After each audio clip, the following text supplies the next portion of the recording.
যদিও সাকিব ছিল, সাকিবের নাম এখন বলবো না একবারে ভাই। কেন কেন কেন বলবেন না? না, গতবার বিপিএল হচ্ছে আমি সাকিবের ব্যানার নিয়ে এসেছিলাম, তো ওটার জন্য আমাকে অ্যালাউ করে না ভিতরে ঢুকার। যদিও বলছে কাগজ রেখে যাইতে ভিতরে। এই যে সাকিবের প্লাকার্ড নিয়ে আপনাকে অ্যালাউ করে নাই, এটা আসলে এজ এ বাংলাদেশী হিসেবে আপনার কাছে লজ্জার কিনা?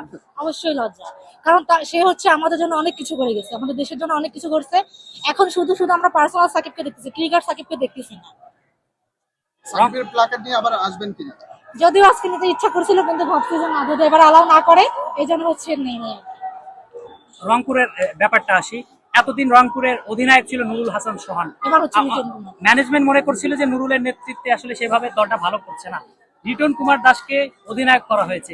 এই ব্যাপারটা আপনার কাছে কেমন লাগছে? 100% ভালো মনে হয়েছে, 100%। আপনি বলছিলেন যে অনেক কনফিডেন্স আছে, তবে এই কনফিডেন্স নিয়ে আসলে সিলেট পর্বে 4টি ম্যাচ হেরেছে। ঢাকা তো আরো ক্রিটিক্যাল একটা পিচ, এখানে অনেক চ্যালেঞ্জ থাকে। চ্যালেঞ্জ কতটা উঠতে পারবে? 100% আমাদের আত্মবিশ্বাস আছে। আমরা হচ্ছে কি বলবো, যদিও নুরুল হাসান ভাই আমার ছিল আর কি, যাই হোক এখন হচ্ছে লিটন কুমার আছে। তা এতটুকু বিশ্বাস রাখতে পারি যে আজকের ম্যাচ 100% উইন হবে, আর উইন হলে তো হলো।